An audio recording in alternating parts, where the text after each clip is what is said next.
ಜನತಾದಳದ ಬಗ್ಗೆ ರಿಸರ್ಚ್ ಮಾಡ್ತಾ ಇರ್ತೀನಿ, ಬಿಜೆಪಿ ಬಗ್ಗೆ ರಿಸರ್ಚ್ ಮಾಡ್ತೀನಿ, RSS ಬಗ್ಗೆ ತಿಳ್ಕೊಂಡಿದ್ದೀನಿ. ಕೆಲವು ಸಂದರ್ಭದಲ್ಲಿ ಅನೇಕ ಸಂಸ್ಥೆಗಳಲ್ಲಿ ಕೆಲವು ಒಳ್ಳೊಳ್ಳೆ ಗುಣಗಳೆಲ್ಲ ಇರ್ತದೆ, ಅದೆಲ್ಲ ಗ್ರಾಪ್ ಮಾಡ್ಬೇಕಲ್ಲ. ಈಗ ನಿಮ್ಮ ಪಬ್ಲಿಕ್ ಟಿವಿಲಿ ಒಂದಿದೆ, ನಿಮ್ ಏನ ಹಿಡಿಬೇಕು ಅಂತ ತಗೊಳ್ತದೆ ಇಲ್ಲ, ಅದು ನಿಮ್ದು ಗುಣ ಅಲ್ವಾ? ದಿಟ್ಟ ಮಾತಾಡೋದು ನಿಮ್ದು ಗುಣ. ನಿಮ್ಗೆ ಒಬ್ಬೊಬ್ಬರು ಟಿವಿಲಿ ಒಂದೊಂದಿದೆ. ನಿಮ್ಮಲ್ಲಿರುವಂತ ಒಳ್ಳೆ ಕ್ವಾಲಿಟೀಸ್ ನ ಗುರುತಿಸಬೇಕು. ಹಂಗೆ ನಾವು ಕೆಲವುದೆಲ್ಲ ನಾವು ಯೋಚನೆ ಮಾಡಿ ನೋಡ್ತಾ ಇದ್ದೀವಿ. ಸೈದ್ಧಾಂತಿಕ ಹೊಂದಾಣಿಕೆ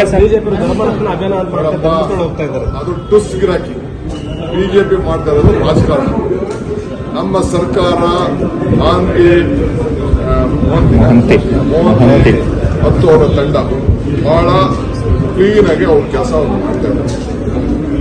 ಈಗ RSS ನಮ್ಮ ಇವರು national general secretary BL Santosh ಅವ್ರ ಬಗ್ಗೆ ಅವೇರ್ನೆಸ್ ಮಾತಾಡಿದ್ರು. ನಾವು ತೀರ್ಮಾನ ಮಾಡಿದ್ದೀವಿ, ಒಂದು ಬಳಿಕ ಹಾಕ್ಬೇಕು, ಕಾನೂನು ಪ್ರಕಾರ ಕೈಗೊಳ್ಬೇಕು. ಆ ಥರ ಹಂಗೆಲ್ಲ ಮಾತಾಡ್ಬೇಕು. ಯಾರೇ ಆಗಲಿ ಲೀಡ್ರು ಏನ್ ದಾಖಲೆ ಇದೆ ಅವನ ಹತ್ರ? ಅವರು ಪೊಲಿಟಿಕಲಿ ವಿ ಹ್ಯಾವ್ 100 ಡಿಫ್ರೆನ್ಸಸ್. ಹಂಗಂತ ಒಬ್ಬನ್ನ ನಮ್ಮ ವಿರೋಧಿಗಳನ್ನ ಅವ್ನು ಯಾರೋ ಆ ಥರ ಮಾತಾಡ್ತಾರೆ ಅಂತ ನಾವು ಖುಷಿ ಪಡೋದಲ್ಲ. ಅವ್ನು ಮಾತಾಡ್ತಾಳೆ, ನಾನು ನಮ್ಮ ಮಾತಾಡ್ತೇನೆ. ಹಿಂದೆ ಚೀಫ್ ಮಿನಿಸ್ಟರ್ ಮಾತಾಡಿದ್ರೆ ನಮಗೂ ಮಾತಾಡಿದ್ದಾರೆ. Will not allow this. ನಾವು ಈ ದೇಶದಲ್ಲಿ, ಈ ರಾಜ್ಯದಲ್ಲಿ ಎಲ್ಲರಿಗೂ ಕೂಡ ಅವರವ್ರ ಸ್ವಾಭಿಮಾನಕ್ಕೆ ಧಕ್ಕೆ ಪಾಲಿಟಿಕ್ಸ್ ಮಾಡಲಿ.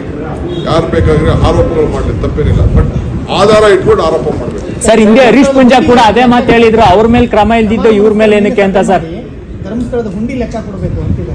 ಇದಕ್ಕೆ ಇನ್ಕಮ್ ಟ್ಯಾಕ್ಸ್ ಇದೆ, ನೀವು ನಾವಲ್ಲ.